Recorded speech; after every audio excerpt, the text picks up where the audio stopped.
वो एक्चुअली एक कॉल आने की वजह से वीडियो शायद डिस्कनेक्ट हो गई और पता नहीं कब डिस्कनेक्ट हुई या फिर कहाँ तक रिकॉर्डिंग हो पाई।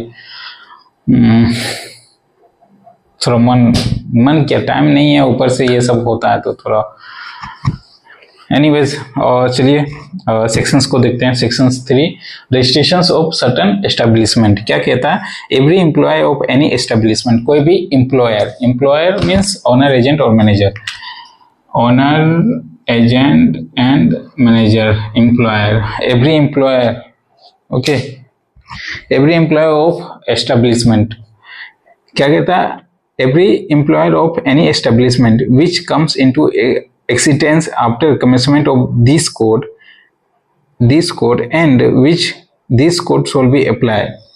मतलब ये कोड आने के बाद जो भी एस्टेब्लिशमेंट होगी, माइंस, ठीक है, और होने वाली होगी, ये कोड उस पर इम्प्लीमेंट होगी, यानी कि लागू होगी, अप्लाई होगी, ठीक है।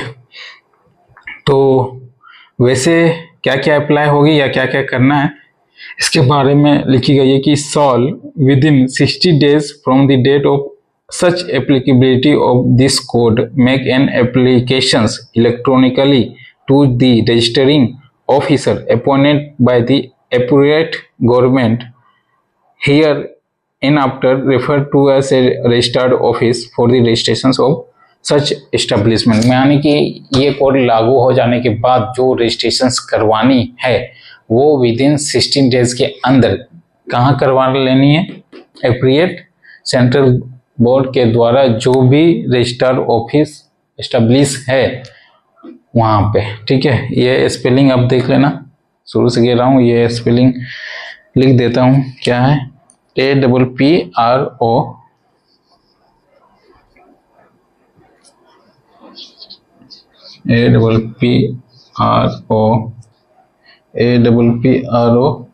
एप्रोप्रिएट,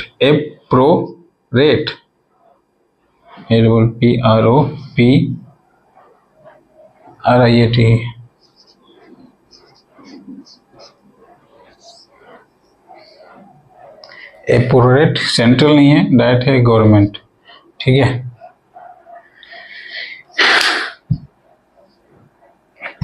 इसी में सेकेंड पॉइंट है provided that registering officer may be entertain any such application for the registrations after the expiry of such period, payment of such late fees and may be prescribed by the appropriate government।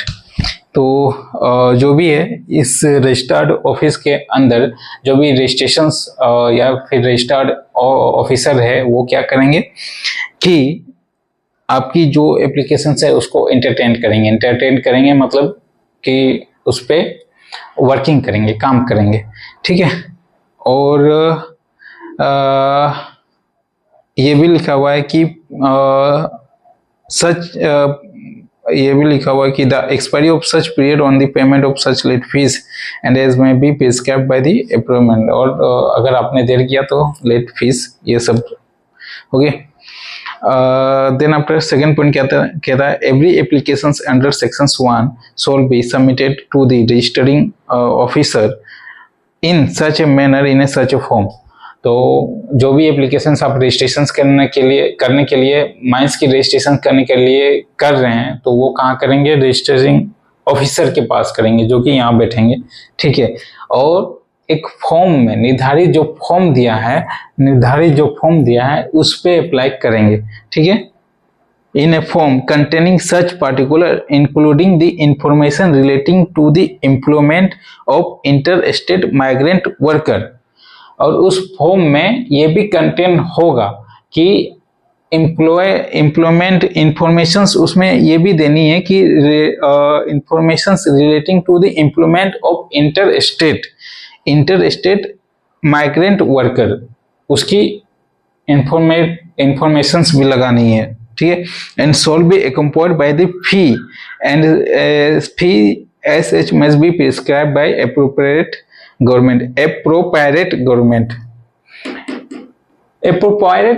क्या होता है यार? Central government सीधा सीधी लिख देता, state government लिख देता, एप्रोप्राइएट, एक तो प्रोनाउंस भी नहीं हो पाती है यार, ठीक है।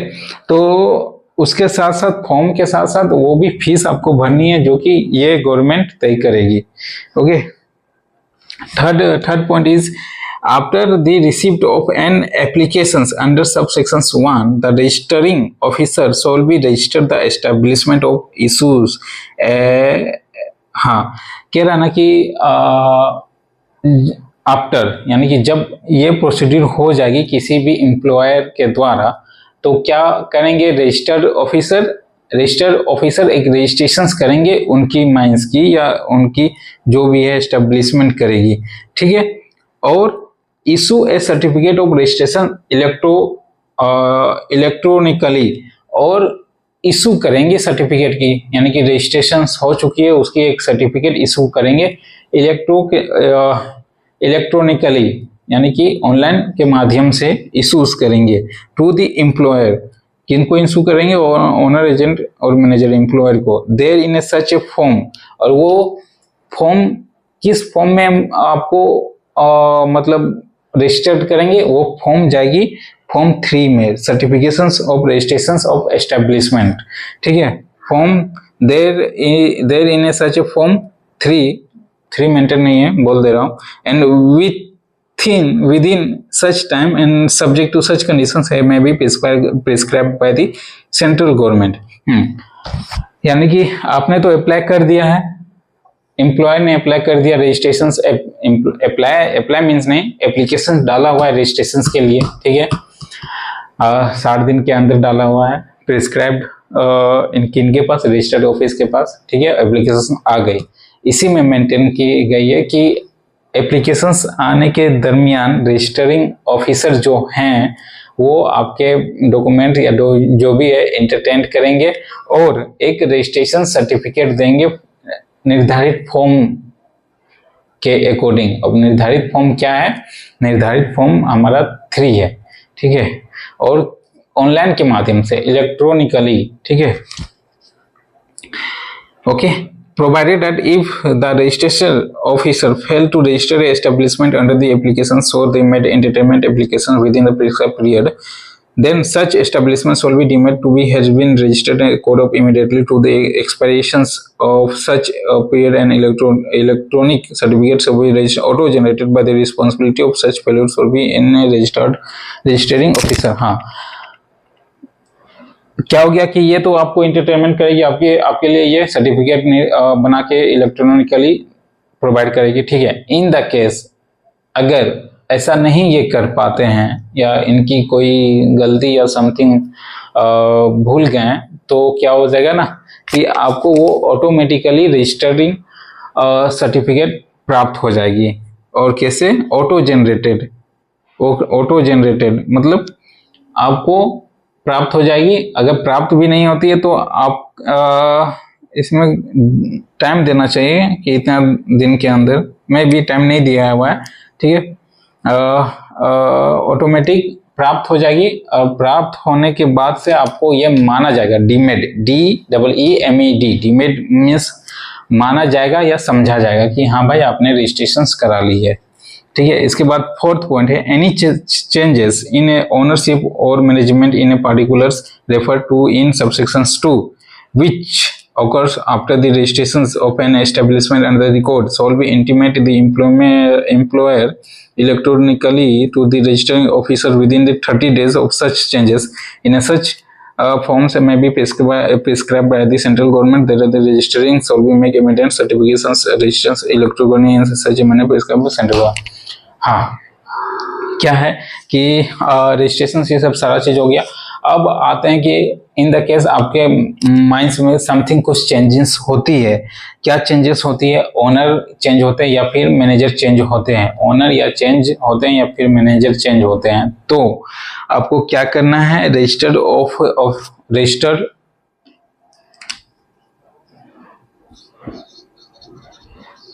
चेंज इन ओनर या मैनेजर। अगर आपकी माइंड्स में चेंज होती है ओनर या मैनेजर या आपको सर्टिफिकेट में चेंज करवानी है, change of the owner and manager, तो आपको फिर से क्या करना है, नोटिस देना है, नोटिस नहीं, एक इलेक्ट्रॉनिकली कम्युनिकेट करनी है, ठीक है। इलेक्ट्रॉनिकली रजिस्टर्ड करनी है, किनको, इनको, रजिस्टर्ड ऑफिसर में। अब कब करनी है, विद इन 30 डेज में, विद इन 30 डेज में। ये 30 दिन डाटा रखा गया है, ठीक है। अगर चेंज होता है तो 30 दिन में, और रजिस्ट्रेशंस लेनी है तो 60 दिन में, ठीक है, विद इन 60 में भेजना होता है इनको, कोई भी चेंजेस हुई तो। अच्छा, the employer of establishment shall be within 30 days of the closing of the date establishment. हाँ, इसके बाद क्या क्या है ना कि the employer of establishment shall within 13 days of closing of the establishment. अब आती है बात क्लोजिंग की, ठीक है। पहले तो हम लोग रजिस्ट्रेशन ले लिए, काम हो गया, चेंजेस हो गया, अब क्लोजिंग की आती है। तो क्लोजिंग की भी यहाँ 30 डेज बात रखी गई है कि भाई आपने तो माइंस को यूज कर लिया, सब चीज हो गया, तो आप क्लोज करो, क्लोज सर्टिफिकेशन यानी कि कैंसिल ऑफ सर्टिफिकेशन लो, ठीक है। तो वो जो डेट मेंटेन की गई है, मतलब पीरियड, टाइम पीरियड मेंटेन की गई है, तो क्लोजिंग की भी 30 डेज मेंटेन की गई है। क्लोजिंग सर्टिफिकेट के लिए भी आपको विद इन 30 डेज में, विद इन 30 डेज में अप्लाई कर देना है। और क्या, सारा ऑनलाइन इलेक्ट्रॉनिकली। ओके, मैं जो बात कर रहा था ना स्टार्टिंग में 30 डेज, वो सही था 30 डेज, बट अभी क्या हुआ है, अभी क्या है कि मैं एक बार ही इसको रीड करा हूँ, तो पूरी तरह से कंफर्म या श्योर नहीं रहता हूँ, श्योर नहीं हो पाया हूँ, इसलिए पढ़ के ही बता रहा हूँ, ठीक है। तो ये विद इन 30 डेज में आपको क्लोजिंग करनी है। अच्छा, क्लोजिंग के साथ साथ क्या करना है, ये मेंटेन किया गया कि inform the closing of such establishment.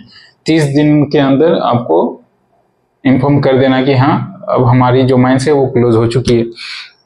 इसके साथ साथ certified payment of all dues to the worker employed in such. आपके माइंस में जो भी एम्प्लॉयर थे या फिर जो भी वर्कर है, स्टाफ है, सबकी पेमेंट हो गई है, यानी कि नो ड्यूज भी आपको देनी है, ठीक है। To the registered office in such a manner prescribed by the central government, registered officers on receiving such information certificates remove establishment establishment in the cancels of the registration certificates within 60 days from the receipt of information. हाँ, क्या कह रहा है कि मतलब हम तो सब चीज ओपन कर लिया, अब सर्टिफिकेट कैंसिल करना है और माइंस को क्लोज करना है, तो क्लोजिंग करने के लिए भी हमें एप्लीकेशन डालना होता है, और वो एप्लीकेशन जाएगी फॉर्म 2 में, application of cancellation of registered officer. यहाँ से अब आप देख लो, क्लोजिंग करने के लिए एप्लीकेशन जाएगी फॉर्म 2 में, और विद इन 30 डेज में, ठीक है, विद इन 30 डेज में। इसके बाद भी आपको क्या, एक कैंसिलेशन सर्टिफिकेट भी मिलेगा, ठीक है, और वो सर्टिफिकेट फॉर्म 4 में आपको मिलेगा। कहाँ से, रजिस्टर्ड ऑफिस से, certificate of cancellation registration of the certification of establishment, ठीक है। तो फॉर्म 4 में आपको सर्टिफिकेट मिलेगा, कौन देंगे, रजिस्टर्ड ऑफिस यानी कि रजिस्टर्ड ऑफिसर देंगे। देखो, 2 फॉर्म यहाँ इजिली याद हो जा रहा है कि हमें माइंस को यानी कि लोकल लैंग्वेज में लाइसेंस लेनी है, तो पहले एप्लीकेशन देंगे, ठीक है, और उसी फॉर्म एप्लीकेशन जो डालेंगे यानी कि फॉर्म 1 में, उसके बाद आपको फॉर्म 2 में किया जाएगा कि उधर से आपके लिए फॉर्म 2 में सर्टिफिकेट बन के आएगा, नहीं, फॉर्म 3 में सर्टिफिकेट बन के आएगा, ठीक है। फॉर्म 3 में, फॉर्म 1 एंड फॉर्म 3 में सर्टिफिकेट बन के आएगा। 2 फॉर्म इधर हो गई, रूल्स की 2 फॉर्म इधर हो गई। अब देखो यहाँ पे फॉर्म 2 ने आपने क्या किया, कैंसिल करने के लिए यानी कि रद्द करने के लिए अपने सर्टिफिकेट डाला, ठीक है, रद्द करने के लिए एप्लीकेशन डाला कि भाई रद्द करो, कितने दिनों के अंदर, 30 दिनों के अंदर। कहाँ पे, इनके पास, ठीक है। तो ये भाई साहब क्या करेंगे कि भाई विद इन 60 डेज के अंदर, यानी कि ये भाई साहब टाइम ले रहे हैं विद इन 60 डेज, यानी कि बड़ा बाबू है ना, बड़ा बाबू यानी कि जिम्मेवारी ज़्यादा है, तो टाइम उतना नहीं दे पा रहे हैं, इसलिए इसको टाइम दिया गया है 60 दिन के अंदर ये क्या करेंगे, आपके लिए cancellation certificate bye electronically provide करेंगे। और वो जो प्रोवाइड करेंगे किसमें, फॉर्म 4 में। 2 में आपने कैंसिलेशन के लिए डाला और फॉर्म 4 में आया कैंसिलेशन सर्टिफिकेट। फॉर्म 1 में रजिस्ट्रेशन सर्टिफिकेट डाला, फॉर्म 3 में आपको रिटर्न आया। ठीक है, तो ये बातें हैं। अच्छा, इसमें एक और बातें लिखी गई है तो देख लेते हैं। Provided that if the registering officer fail to cancel the registration certificate of the establishment under the sub sections within 60 days, then the registering officer such establishment shall be deemed to be cancelled under the code of immediate on the expressions of the such period of 60 days cancellation register shall be auto generated responsibility। हाँ, अगर registered officer यानी कि this one, ये किसी दरमियान गलती हो गई या दिमाग से उतर गया कि हमने कैंसिलेशन सर्टिफिकेट नहीं डाला है, तो विद इन 60 डेज के अंदर ये ऐसा नहीं डाले हैं या फिर आपको नहीं भेजे हैं या ऑटो जनरेट नहीं करवाए हैं, तो 60 दिन के बाद आपकी जो माइंस है वो रद्द मानी जाएगी। यानी कि कैंसिलेशन सर्टिफिकेट मिले या ना मिले, 60 दिन के बाद वो कैंसिलेशन मानी ही जाएगी। ठीक है, ये लगभग 4 पॉइंट खत्म हो गई, 5 पॉइंट खत्म हो गई, और अभी इसमें और 4 पॉइंट है, 3 पॉइंट है। अच्छा, यहाँ से हमें क्या एक चीज मैं नोटिस कर रहा हूँ कि भाई रजिस्टर्ड ऑफिसर यानी कि बड़े लोग, ऑफिसर वाले लोग, ठीक है, इनकी गलती होती है तो इसके लिए कोई फाइन नहीं है। अभी क्या है कि हमने आपको भेजा है कैंसिलेशन करने के लिए और आपकी नियम कहती है कि 60 दिन के अंतर्गत आपको कैंसिलेशन सर्टिफिकेट प्रोवाइड करवा देनी है। ठीक है, अगर इन द केस 60 दिन में ये या इनकी गलती या कुछ भी जो भी है नहीं प्रोवाइड करवा पा रहे हैं ये, तो आपकी माइंस को कैंसिलेशन माना जाएगा। ठीक है, माना जाएगा, लेकिन सेंट्रल गवर्नमेंट की मानसिकता देखो कि ये भाई साहब पे कोई फाइन नहीं लगाया जाएगा। ठीक है, क्या इसकी गलती नहीं है? गलती हो सकती है ना, 60 दिन टाइम मिला, इसको कैंसिलेशन नहीं दे पा रहे हैं ये, तो गलती नहीं मानी जाएगी, तो इस पे फाइन नहीं लगाया जाएगा। लेकिन अभी आगे आप रूल्स पढ़ोगे ना, रूल्स पढ़ोगे या फिर एक्ट में भी बातें आएगी कि भाई हमारी गलती, अगर वर्कर की गलती होती है और किसी भी एक्सीडेंट होती है या किसी का स्पॉट डेथ होता है, तो उसके लिए हम पेमेंट देंगे 15 लाख जुर्माना के रूप में, और जेल भी खटेंगे 3 महीना। वाह यार, कोई बंदा किसी का जानबूझ के मर्डर या समथिंग के स्पॉट डेथ जानबूझ के कोई नहीं करता है, हो जाती है गलती, माइंड से आप प्राकृतिक के साथ उल्लंघन कर रहे हो तो वो तो कभी ना कभी दिस डेट दिखाई गई। ठीक है ना, तो वो उसके लिए आप जिम्मेवार हैं, मतलब आपकी गलती थोड़ी सी भी आ गई तो आप जिम्मेवार है और उसके लिए आपको जुर्माना 15 लाख भेजा जाएंगे। लेकिन ये भाई साहब गलती करेंगे तो इसको जुर्माना नहीं, वो आपको माना जाएगा कैंसिलेशन। गजब है यार, मतलब कहने का मतलब है ना कि आज का जो रूल्स और ये जो लेबर कोड बना हुआ है, वर्कर के हित में ना बातें करके क्या वसूली की बात की गई है, फाइन रखी गई है, जेल रखी गई है। क्यों गवर्नमेंट जॉब करेगा, आओ फाइन दो, जेल करो, ऐसे वसूली की बात की गई है यार। ये तो वही बात हो गई कि मोटरसाइकिल लेके निकलो, हाँ भाई हेलमेट है, जूते हैं, इंडिकेटर जल रही है, दिखाओ जला के, नहीं जल रही है भाई, कैंसिल, इसको एथी करो, ये फाइन वसूली। सेम इटीज यहाँ भी हो रही है, इसलिए लेबर कोड को सब ऑब्जेक्शन करना चाहिए। पता नहीं अगर हमारा विपक्ष थोड़ा और तगड़ा होता तो अब क्या बोलूँ, अभी सेंट्रल गवर्नमेंट की जो सरकारें हैं उसकी 1/3 में जो भी है, अभी जो चाहे आप कर सकते हो, लेकिन विपक्ष है तगड़ा है, फैक्चुअल बात करता है, लेकिन किसी को मतलब ही नहीं है, सब अंधभक्त ही बने पड़े हैं। एनीवेज, वो तो बात की बात है, बहुत बात है यार, दिमाग खोलता है देश को कहाँ ले जा रहा है कहाँ नहीं। हम माँ के नाम पे एक पेड़ लगाते हैं। मैंने सोशल वर्किंग करना छोड़ दिया, एनवायरमेंट क्लीनेस का वर्किंग था, पेड़ पौधे लगाता था। भाई मैं पेड़ पौधे लगा रहा हूं और तुम जाके कटवा रहे हो। ये सब मैंने जस्ट 1 मिनट।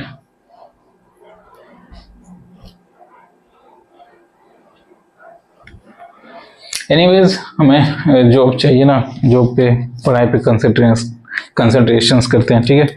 और ये रिकॉर्डिंग हो रही है ना? हाँ सही है, ठीक है। नेक्स्ट पॉइंट आते हैं, point 6। If an employer of establishment, अगर कोई एम्प्लॉयर, अब देखो यहाँ पे क्या है, अगर कोई एम्प्लॉयर, ओनर, एजेंट, मैनेजर गलती यानी कि फेक तरीके से बात रखी गई है, अगर फेक तरीके से आपने रजिस्टर ले रखा है तो देखो अब क्या है, इसके बारे में जिक्र की गई है। If an employer of an establishment has obtain the registrations of his establishment by misrepresentations of or suppressions of any material या fact। एम्प्लॉयर की बात रखी गई है कि अगर आप रजिस्ट्रेशन करवा रखे हैं, मिस रिप्रेजेंट कर रहे हैं या फिर किसी बात को छिपा के आपने रजिस्ट्रेशन लेने की कोशिश या रजिस्ट्रेशन करवा रहे हैं, तो क्या होगा आपके लिए, ये बात रखी गई है कि पहला, has been be obtain registration of his establishment और फ्रॉडुलेंटली, और किसी भी चीज को आप मिस रिप्रेजेंटेशंस करके दिखा रहे हैं और किसी भी बात को आप छिपा रहे हैं या फिर फ्रॉडली आप रजिस्ट्रेशंस ले रहे हैं, तो क्या होगा, होगा क्या, the registrations has be become useless और इनइफेक्टिव टू रन एस्टेब्लिशमेंट। तो भाई साहब आपकी माइंस नहीं चलेगी, वो यूजलेस मानी जाएगी आपकी एस्टेब्लिशमेंट को लेके। ओके, इसके साथ साथ और क्लाउज मेंटेन है, then in a case of clause a such misrepresentations और सप्रेशंस मतलब दबाना छिपाना होता है, और मिस रिप्रेजेंटेशन मतलब मिसबिहेव समथिंग, अगर ये हमारी नहीं और इसको भी हम जानबूझ के बता रहे कि हमारी ये, तो रिप्रेजेंटेशंस हो, मिस रिप्रेजेंटेशंस हो गई। तो ये कह रहा है कि such misrepresentations of suppressions of any material fact shall be deemed to be contraventions of the provisions of this code for protections of the employer under sections 94 without affecting the registrations and running of the establishment, and a clause B registered of the giving opportunity for the employment clause and here and revoke by an order, and such process of revocations and complete registrations within a 60 days from the commission and the notice of the effect। हाँ, कह रहा है कि आपने misbehave या फिर किसी बात को छिपाया या फिर फ्रॉडली आपने किया है तो रद्द मानी जाएगी, कैंसिल मानी जाएगी। इसके बावजूद भी लिखा हुआ है कि अगर आप ऐसा करते हैं, any material fact shall be deemed, तो आपको माना जाएगा कि आपने कानून का उल्लंघन किया है। कंट्रोवेशंस डीमेड यानी कि माना जाना, टू दी कंट्रोवेशंस उल्लंघन, किसकी उल्लंघन, कानून की, और कानून किसके अंदर, इस एक्ट के अंदर जो कानून है उसकी उल्लंघन किया गया है। और अंडर सेक्शंस 94, अब 94 क्या है ये देखो आप, अंडर सेक्शंस 94 ये जनरल पेनल्टी फॉर ऑफेंसेस, यानी कि आपकी पेनल्टी भी लगेगी 2 लाख से 3 लाख 2000 पर डे फाइन, और क्या क्या है उसमें बहुत सारा मैटर है पेनल्टी की, ठीक है। तो आपने उल्लंघन किया है, इसके लिए आपको पेनल्टी लगेगी, ठीक है, without affecting the registrations, okay, and running of the establishment in clause b, ठीक है। तो ये सब मैटर में सेक्शन 94 के तहत आपकी पेनल्टी लगेंगी अगर उल्लंघन किया तो, ठीक है, गलत तरीके से आपने रजिस्ट्रेशन करवाया तो, ठीक है। इसी में एक और पॉइंट लिखी गई है, पॉइंट बी की बात करिए, of clause B the registering officer में after giving an opportunity to the employer of the establishment, अगर आपको कोई अपॉर्चुनिटी मिलता है कि हाँ भाई गलती हो गई, तो जो मैंने दर्शाया वो थोड़ी सी त्रुटि है, तो वो मैंने सुधार को आपको डॉक्यूमेंट दे दिया है, तो ऐसा अपॉर्चुनिटी अगर मिल भी जाती है या मिलती है, तो जो भी रजिस्टर्ड ऑफिसर्स है ये सुनेंगे, आपकी बात को एंटरटेन करेंगे। इसके बाद ये क्या कर सकते हैं, रिवोक भी कर सकते हैं, यानी कि रद्द भी कर सकते हैं, और जो आपकी रजिस्ट्रेशन है बाय एन ऑर्डर और सच प्रोसेस ऑफ रिवोकेशंस, जो भी प्रोसीड्यूर है रिवोकेशंस की, वो सब चीज कंप्लीट करवा के आपकी within 60 days from coming into notice has been be clause b को खत्म कर दिया जाएगा। यानी कि रिवोक भी कर सकते हैं, आपकी जान को भी ये बचा सकते हैं, जान मतलब रजिस्ट्रेशंस को भी बचा सकते हैं with in 60 days, with in 60 days में खत्म भी कर सकते हैं। ठीक है, ये हो गई। अब आते हैं point 7, no employer of an establishment, no employer of an establishment, कोई भी माइंस या एस्टेब्लिशमेंट नहीं चलाएगी। कब तक, जब तक कि उसके पास has not registered the establishment under the sections 3 के अंतर्गत रजिस्ट्रेशन उसने अगर नहीं करवाई है तो नहीं चलाएगी। ठीक है, इसके बाद has not be preferred appeal under section 4 against the cancellation of the registration certificate establishment under the section 5, revocation of the registration under the section 6 preferred has been dismissed. और जो भी 4, 5, 6 बातें रखी गई है वो देखेंगे क्या क्या रखी गई है, वो भी रिवोक मानी जाएगी, यानी कि डिमेट मानी जाएगी, डिमेट। ठीक है, ये हो गई 7 की। अब 8 पॉइंट आते हैं। 8 में क्या है, not with extending anything contain in this code where any establishment to be which this code be has already been registered under central labour law, not with extending anything contain in this code. जो भी इस sections में जो भी matter या law content नहीं है, तो क्या है कि where any establishment to be which his code applies has already been registered under the, ठीक है, सेंट्रल लेबर लॉ। उसके बाद by any other law which may be notified the central government at which apply of the establishment existence in the time of commencement of this code. Okay, shall be deemed to have been registered under the provisions of code subject to such conditions registration holder provided the details of registrations to the consent of the registrant with the term to and such।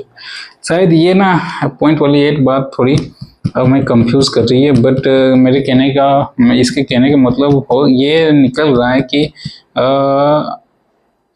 जो भी इसमें बात है नहीं रखी गई है वो time to time central labour law और any law which be notified by central government के थ्रू दी जाएगी या फिर एग्जिस्टेंस करेगी। ठीक है, और आपको ये माना जाएगा कि registered under the provision of this code.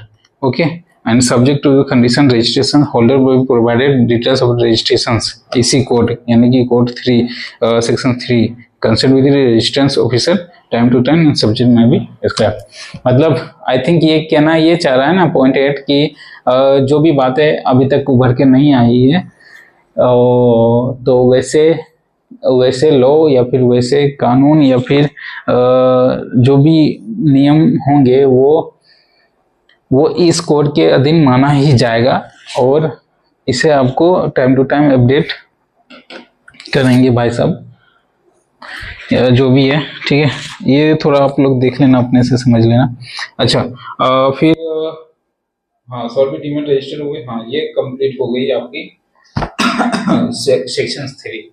एक बार फिर से रिपीट करते हैं हम लोग सेक्शन 3 में क्या क्या देखे अभी तक। सेक्शन 3 में एप्लीकेशन देखते हैं, एप्लीकेशन रजिस्ट्रेशंस को लेके, रजिस्ट्रेशंस ऑफ क्या माइंस नहीं एस्टेब्लिशमेंट, माइंस या ऑब्लिक एस्टेब्लिशमेंट, रजिस्ट्रेशंस को लेके हमने फॉर्म 1 में एप्लीकेशन डाला और विद इन 60 डेज में डाला।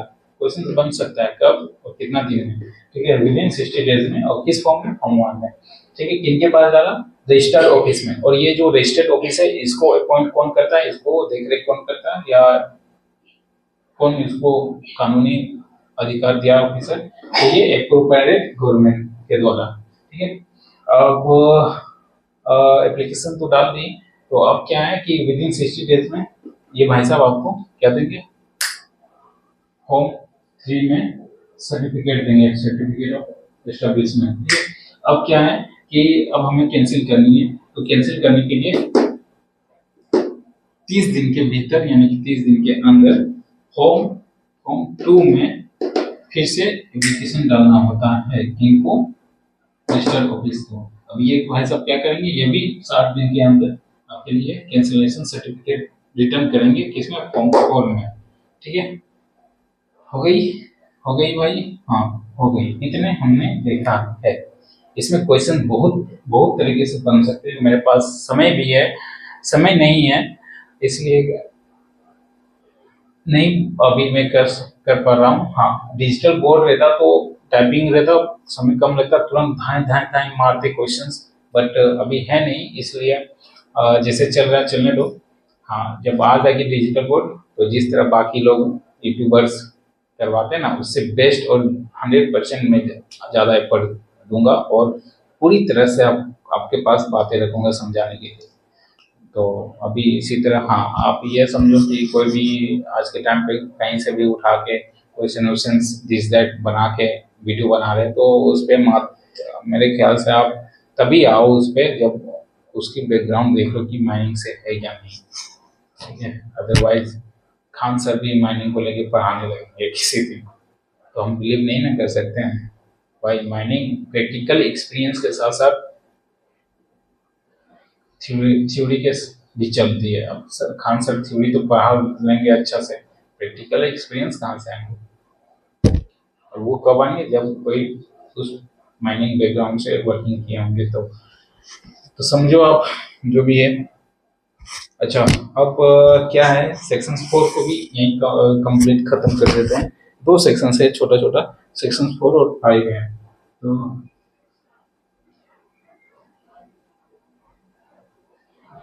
सेक्शन 4 क्या है, सेक्शन 4 क्या है, अपील। अब ये अपील किसके बारे में होंगे, हो सकता है कि आपने रजिस्ट्रेशन लिया है या कुछ भी है, कुछ गलती दी गई हुआ तो अपील, शायद इसी के दोनों के बारे में बातें चल रही होगी। चलो देखते हैं। ठीक है, appeal for one any person aggravate by the order and made under the section 3, बोला ना इसी के बारे में। ये सेक्शन 3 में भी within 30 days from the date of which of commitment to the equivalent appeal or appellate officer shall be person notify the BR of the approved government।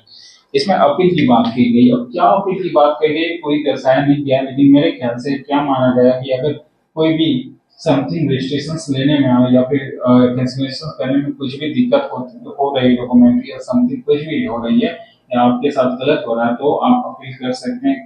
कहाँ पे, इन्हीं को ही अपील कर सकते हैं। और ये अपील कब करेंगे आप, विद इन 30 days में। आपको टाइम नहीं मिलेगा, इसको मिलेगा टाइम 60 दिन के लिए, लेकिन आपको टाइम नहीं मिलेगा। ये विद इन 30 days के अंदर आपको अपील कर लेना है। एप्रोप्रिएट सेंट्रल गवर्नमेंट के द्वारा जो रजिस्टर्ड ऑफिस बनी हुई है उस पे, और यहाँ रजिस्टरिंग ऑफिसर बना बैठा हुआ है।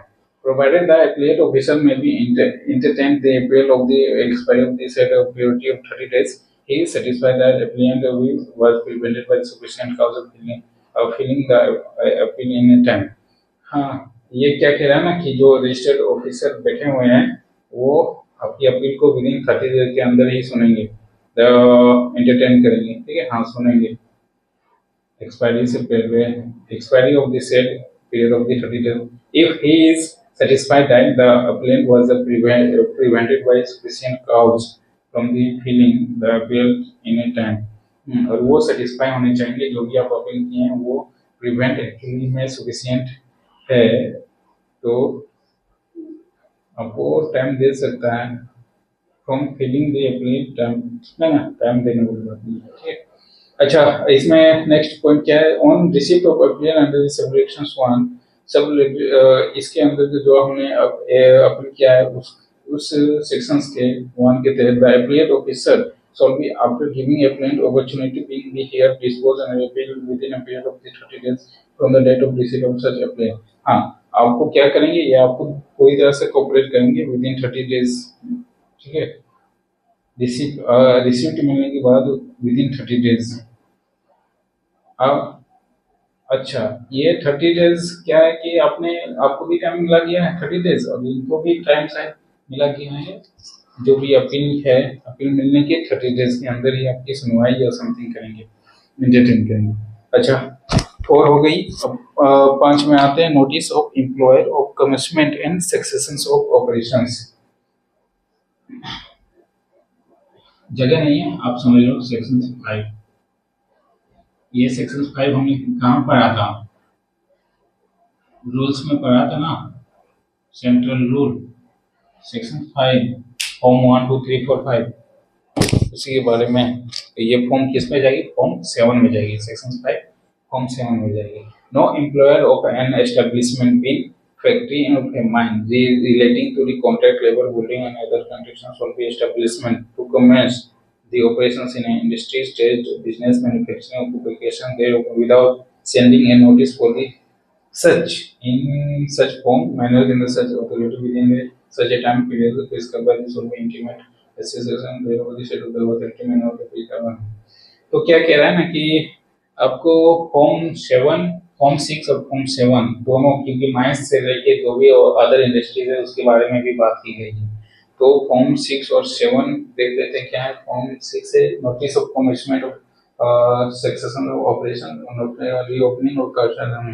तो जो भी है फॉर्म 6 और 7 में उसके लिए ये बनी गई है, notice by the employer of the commitment से। हाँ, तो एम्प्लॉयर को नोटिस भेजना होता है कि हाँ इस फॉर्म में फॉर्म 6 एंड फॉर्म 7, माइन से रिलेटेड फॉर्म 6, रीओपनिंग से रिलेटेड भी फॉर्म 6, और क्लोजिंग एबोंडेंट और ये सब फॉर्म 6, और नोटिस ऑफ कमिटमेंट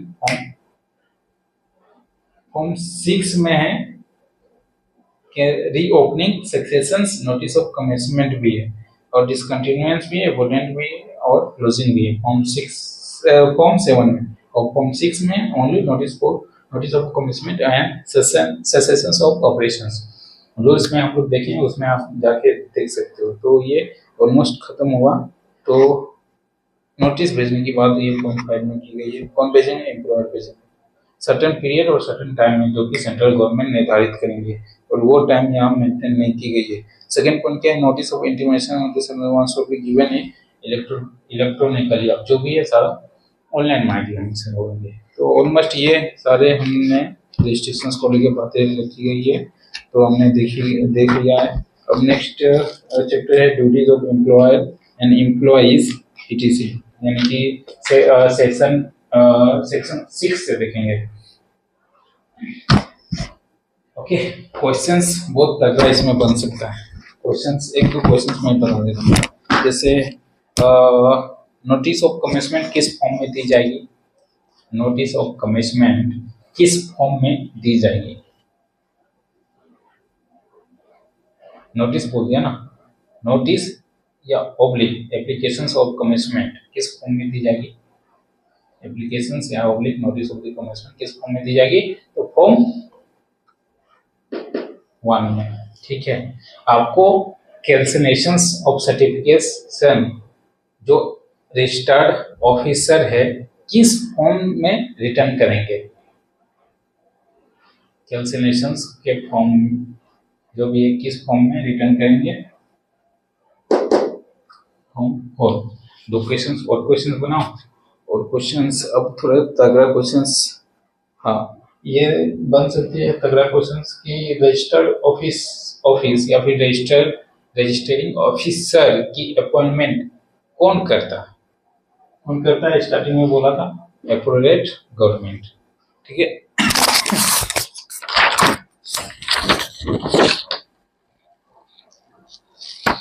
एक क्वेश्चन और बन सकता है जो हमने बात रखी गई थी कि कोई भी ऑनर या मैनेजर चेंज होता है तो जो भी कमिटमेंट जो भी हमें भेजना होता है, क्या भेजना होता है? नोटिस भेजना होता है, details of changing of employer भेजना होता है। तो वो नोटिस हमें ऑनलाइन भेजना होता है। तो कितने दिन के अंदर? विद इन 30 डेज, 30 दिन के अंदर।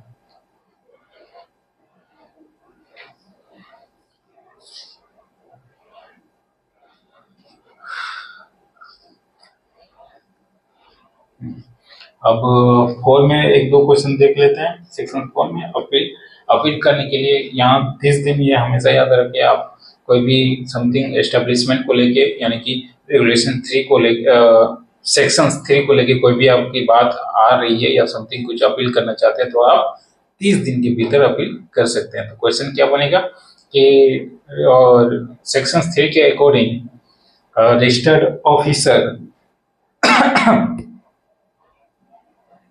ऑफिसर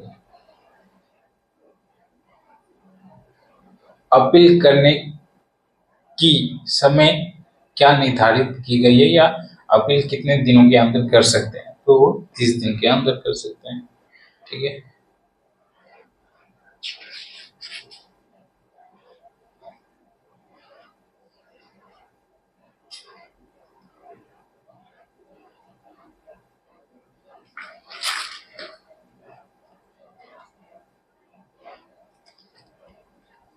हो गई।